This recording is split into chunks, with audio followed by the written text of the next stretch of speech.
Hello, welcome to the first year BHM course in Guru Nanak Institute of Technology, Kolkata. I'm Dr. Indrajit Bose and I shall be your course coordinator for this session. This paper in the first year is entitled Business Communication with a paper code of BHM N102. Now you must be wondering what this paper is all about.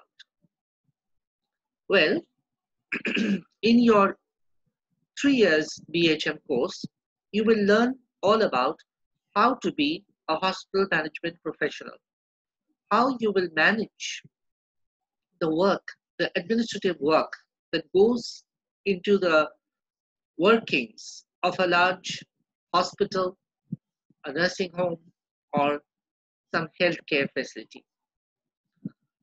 There are subject teachers to teach you all the details of your main subjects in the domain.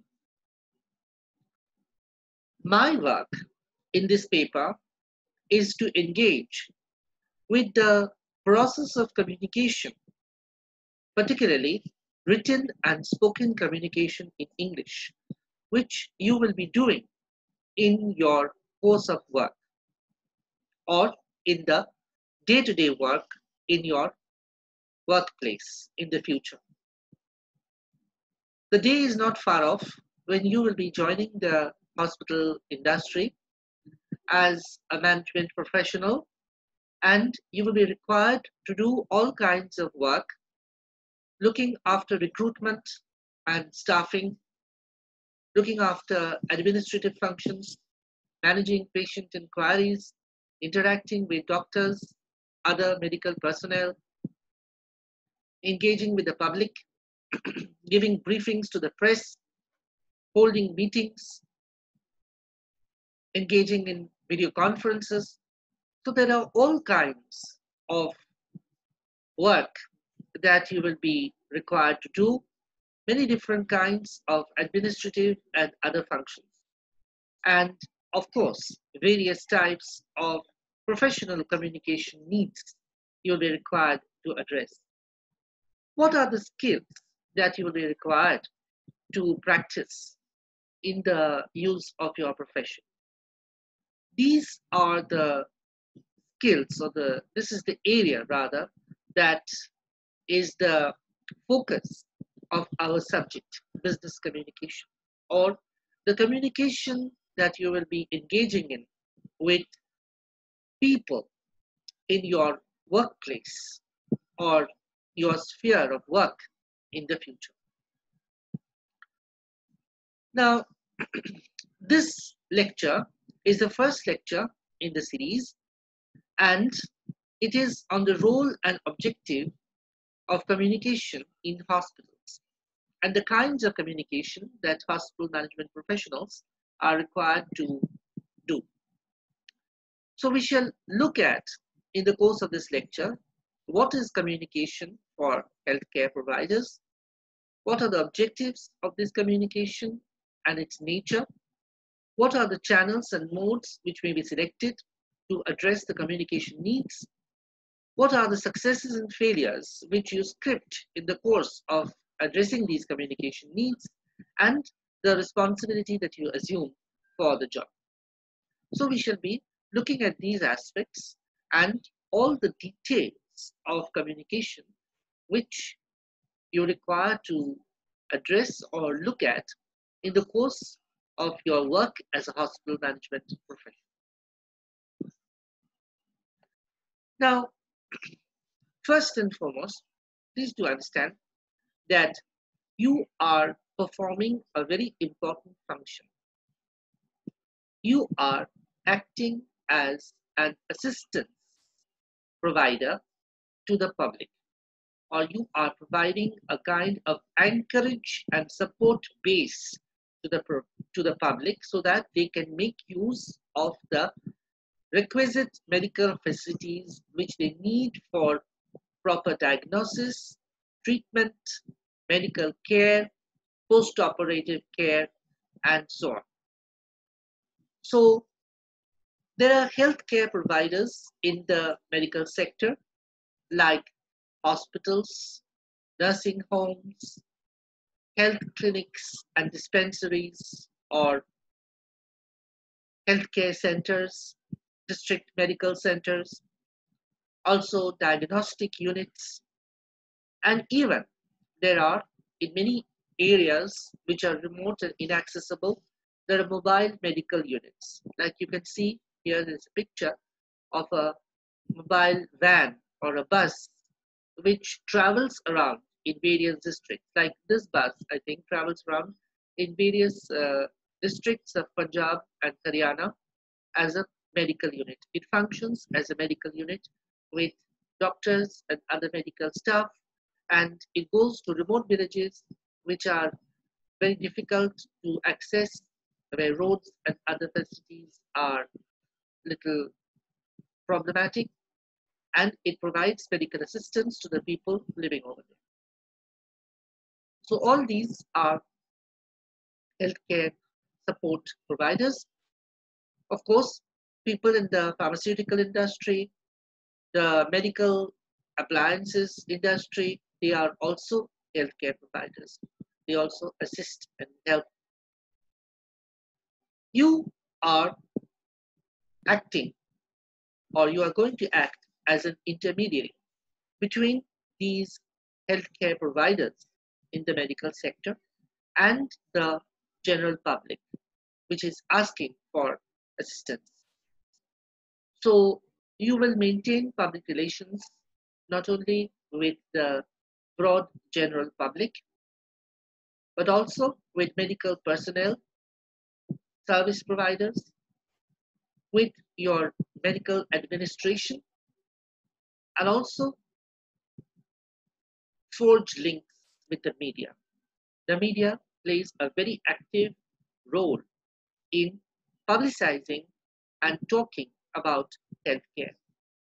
So, of course, we know that healthcare is a very, very important area of concern because it is one of the most important things in our lives. Health is wealth, we all know, isn't it? So, without good health, we cannot function in our day to day life. So, we need proper healthcare. And the media, of course, plays a very important role in highlighting the healthcare facilities and support which are available in various places, how to access these facilities, and whether the facilities are good, maintaining quality standards or not. So people turn to the media for coverage, for assistance of all kinds. So you are, as I have said, in the vital role of an intermediary. You are actually an administrative personnel. You are in the role of an intermediary or a go-between, to put it in very simple, oversimple terms rather, between the public or the patients and their relatives, the administration, the medical staff and personnel, and the media.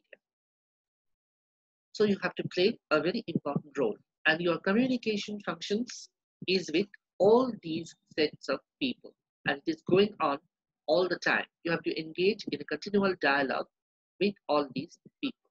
So you can imagine what a busy and full life you will lead, and you will be in the public eye most of the time. So it's a very demanding, challenging, as well as a very rewarding career which you are going to take up in future. Now, what will be the objectives of the communication needs which you will be addressing? First and foremost, you will be conveying information to the general public regarding various things like public health, sanitation, hygiene, what sort of hygiene to maintain when you have patients suffering from chickenpox or malaria in the house. So you might issue information bulletins or sheets about that. About the availability of doctors round the clock for regular checkup in the OPD. You will be there for telecalling assistance. People will call you up and you have to provide this information. You might also provide the information in information sheets or brochures or pamphlets. Emergency services which are provided. So, what kind of services are available? Dial-in support, an ambulance that picks up patients from the site. Maybe there is an accident, so from the accident site, and the medical team which takes care of emergencies. So you will be informing people about all this. Also, inquiries regarding operations and surgery. People need operations all the time for various kinds of medical problems. Also, sometimes for other reasons.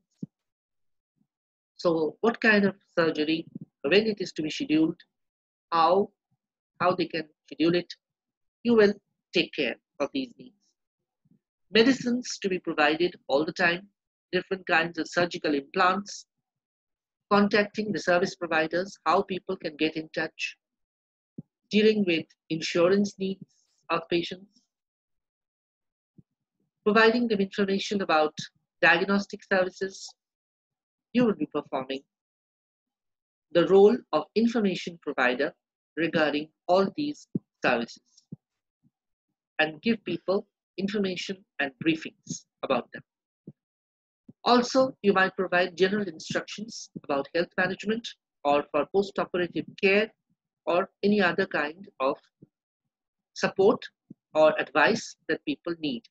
Maybe the doctors provide the advice, you will explain these things to people or give them briefing regarding that or explain medical terms to them which are not clear after they have a brief interaction with the doctors.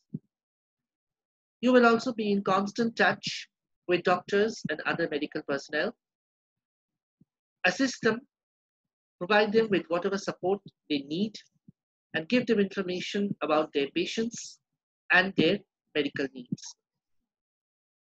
You will also be required to look about the business aspect of the day-to-day running of the medical facility or the hospital or nursing home where you are working.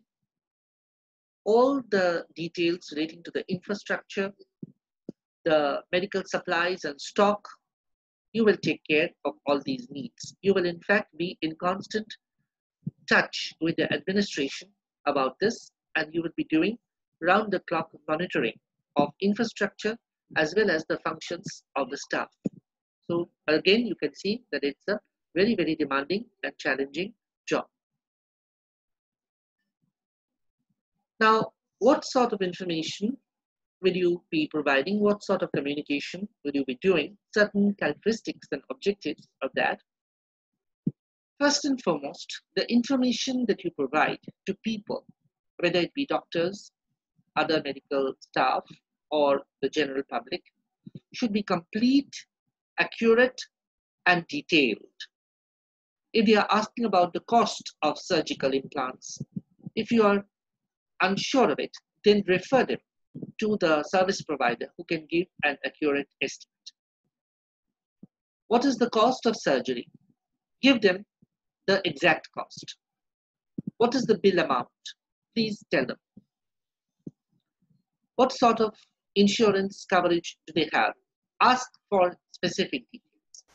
So be clear, be precise and accurate about all details regarding people's inquiries, medical problems, medical assistance, financial details, medical infrastructure or implants, and so on. Also be updated. You have to be updated in whatever you are doing.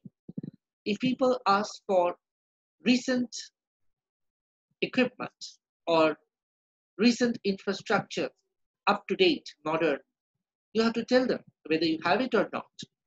And if it is not available, You have again to explain when you will be able to get it, or if there are any limitations, you have to tell them about. You have also to provide guidance about the medical hazards. Like, for example, when people are going in for medical resonance imaging or MRI scans, they have to take off all kinds of metallic objects which they are wearing, other things which might pose health hazards. So you have to brief them about this before they go in for the imaging. So general guidance to people must be given. Also, you have the very important role of managing the data or maintaining a database. It's a huge, an extensive database that you have to manage and monitor. A database of the medical staff and personnel, of the patients, obviously, the first and most important thing. Also of the suppliers, vendors, and other business providers who are making your day-to-day running of the hospital or medical facility a feasible entity. So you are acting very importantly as an intermediary, as an important connecting link or functionary between the vendors, suppliers, administration, the doctors, medical personnel, and the patients. Now, what's the nature of the communication that you are engaging in? You provide information regarding diseases and precautions to be taken to prevent the spread of these diseases, like, for example, how to prevent malaria, steps to prevent malaria. You might give an illustrated chart or handout to people. Or let's say that they are recovering from some sort of operation. So how they will take care, what sort of diet, what sort of general precautions they have to follow. You will give them a chart explaining these things. About their treatment, what will be the procedures to follow? You will again explain to them step by step. For diagnostic facilities, what will be the step-by-step manner in which the diagnostic procedure, for example, for a Doppler scan might be conducted? You will again explain to people. Now, you will also be in touch with doctors and provide information to them regarding patients and availability of patients. What sort of infrastructure is available? Suppose a doctor wants to shift a patient from a critical care center to a general ward. So are places available in the general ward? So how many people are waiting in the OPD center for the doctor when the doctor is on his rounds in the critical care center? So again, maybe if there's an important call, you might alert the doctor about this. Patient history and the data records, the database records. So there is a patient with a certain heart transplant requirement. What is his medical history? The doctor will ask you. So you will look at the records and you will make a summary of the patient's history and transmit it to the doctor, share it with the doctor. But maybe one specialist has recommended something, so you will share it with another specialist who is also on the medical team of that particular patient. So this way, you will provide vital information regarding patients and their medical statistics to doctors. You will also provide vital information to the management, but of a different kind, regarding infrastructure, quantities, needs, and requirements. How many beds are there in the male ward, in the general ward of the hospital, in a certain wing? How many are perfectly functioning, or if there are any in need of repairs, which are the ones in need of repairs? So they have to be shifted elsewhere, and then again they will be brought back. you have to inform the administration about this. If there is any equipment, medical equipment, which is not functioning properly, let's say the scan machine or the X-ray machine has developed problems, so you will alert the administration regarding this and take care of this facility. Consult the technicians about it. You will inform the technicians. What sort of medical supplies are required? You will be in touch with the nursing staff regarding the medicines which are required for patients. Often there are admitted patients in very critical condition who daily need large quantities of medical supplies or very vital life-saving drugs. So are they in stock? The nursing personnel will ask you. You have to give them the records. You have to procure the supplies at the right time. So again, this is a vital job which you will be required to do. Now, the kinds of communication that you will be involved in and the different channels and media which are used.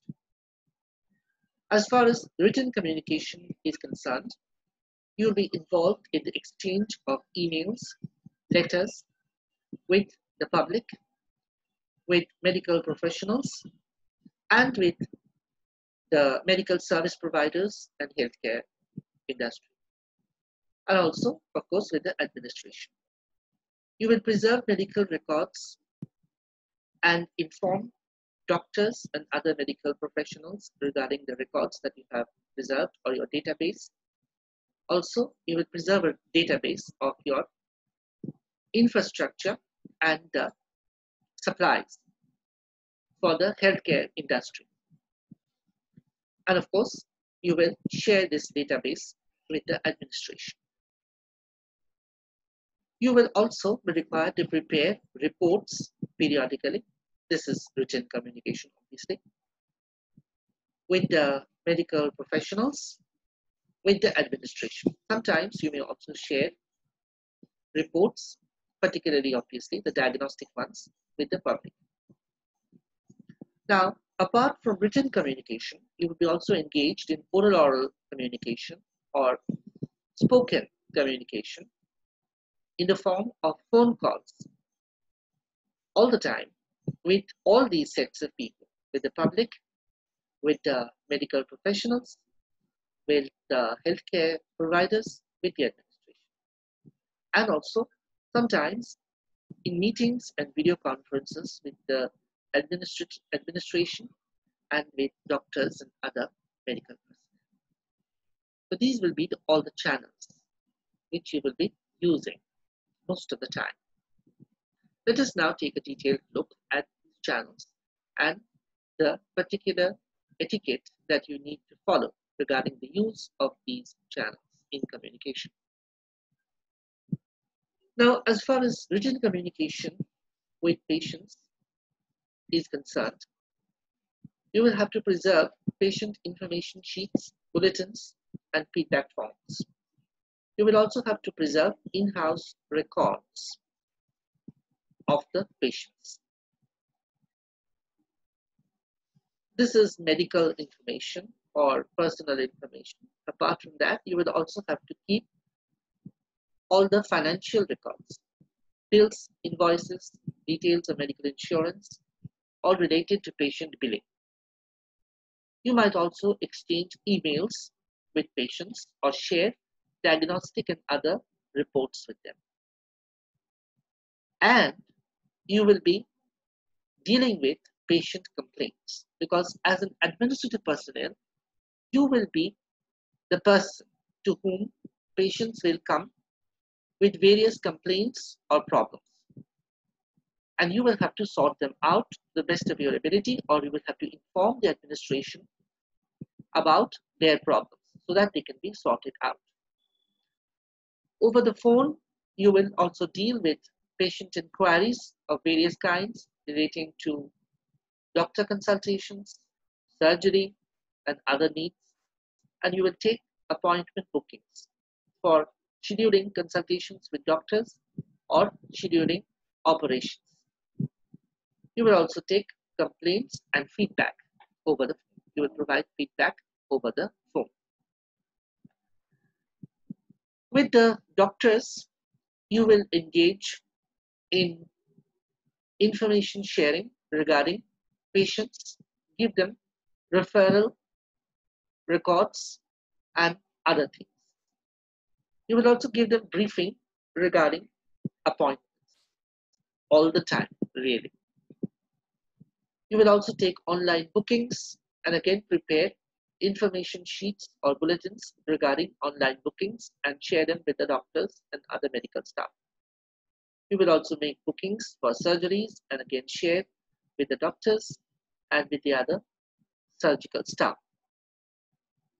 With nurses and other medical personnel, you will be involved in sharing information regarding patient records and various instruction sheets and medical reports which are prepared by doctors and which have to be transmitted ultimately to patients. So nursing staff and doctors might share these with you and you will have to explain them briefly to patients or their families. With the administration, you will share all details regarding patient billing and records and all details regarding the infrastructure, the maintenance, and the facilities that you have.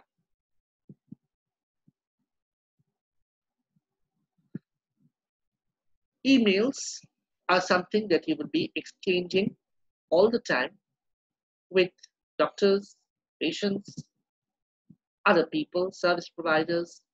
So you'll be busy sending and receiving emails. Certain points to keep in mind regarding the exchange of emails are: your replies to emails should be prompt and courteous. Try to send a reply within a day or two after you receive a mail.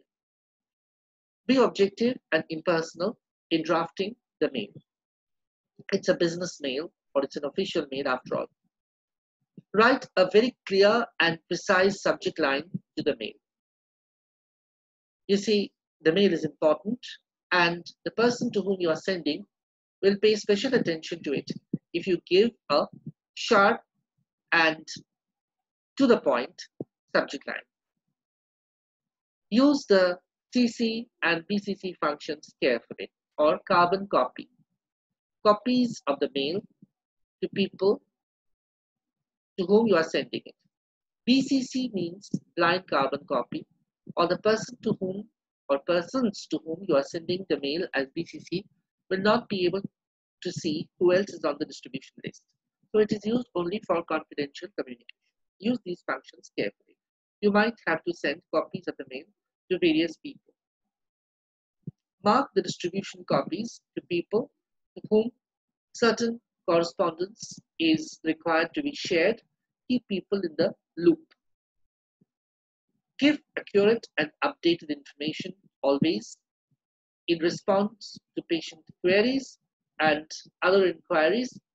Try to be of use and service to all people all the time. Now, meetings are again something that you might be required to convene at various points of time.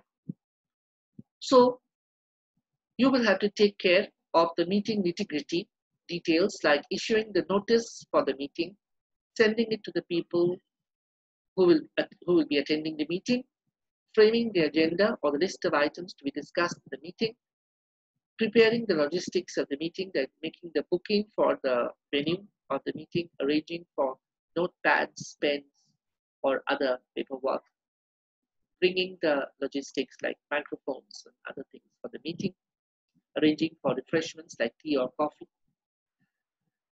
During the meeting, you will have to look after the opening and closing of meetings if you are looking after the meeting in the form of, let us say if you are one of the important people in the administration over there in the meeting, carrying the proposals through, managing the discussions, achieving the consensus at the end of the meeting. You might also be given the job of preparing the minutes or If there are other people preparing the minutes, you might be asked to circulate the minutes.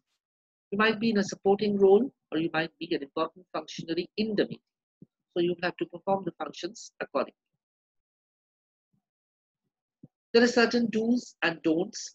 When you attend the meeting, sit in your right place. People sit in their places in the meeting according to their precedence. Listen carefully when points are discussed. Make notes. Prepare on the items which are going to be discussed in the meeting beforehand. Don't cross-talk or text on your phone or receive calls when the meeting is in progress. Put your phone in the silent mode or switch it off. After the meeting, take care that the meeting minutes are distributed to all in the meeting. Telecalling or interacting with patients, medical personnel, mostly over the phone, is something that you will have to do all the time. So telecalling is a very important function. The phones will keep ringing throughout the day. Hospitals, nursing homes, medical centers are busy places, and every single call matters.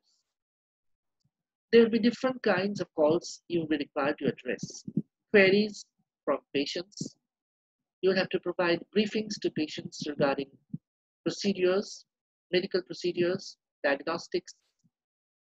You will get calls, you will place calls to vendors, service personnel.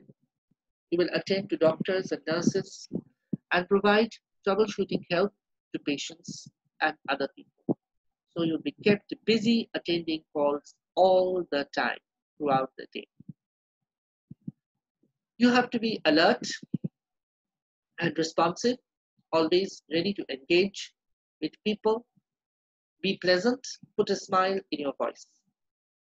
Be simple and natural, use simple language, avoid technical terms or jargon.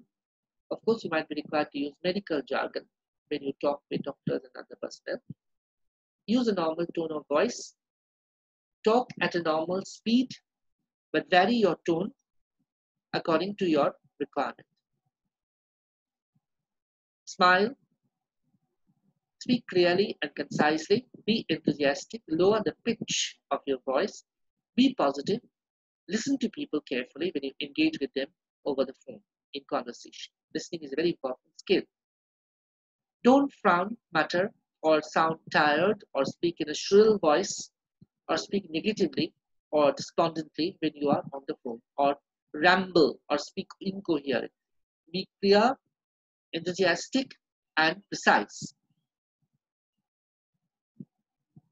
Try to create a good first impression. Attend to the phone on the second ring or as soon as possible. Don't keep people waiting. Answer with a friendly greeting. Identify yourself and your organization.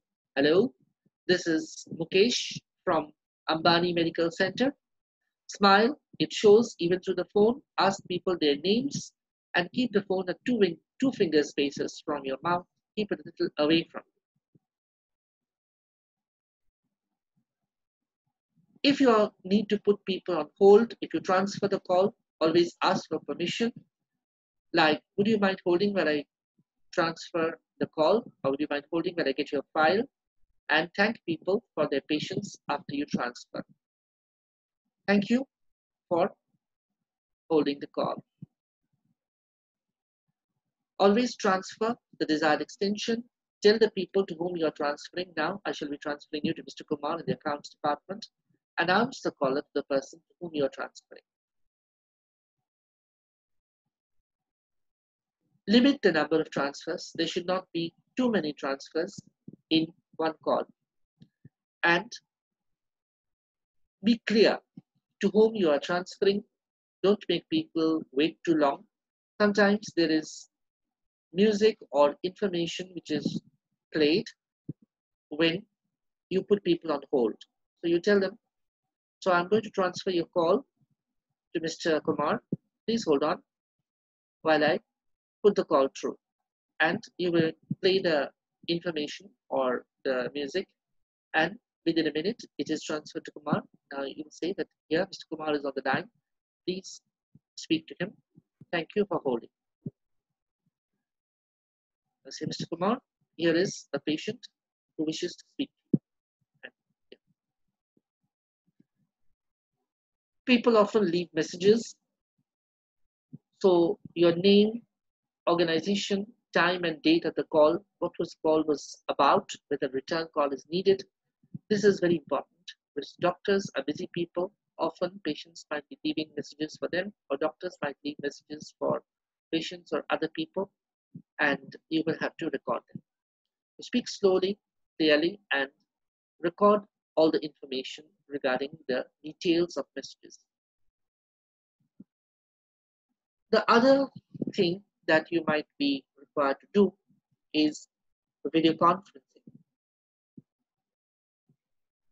A video conference takes place when there is a remote connection between two sets of people who may be in different physical locations.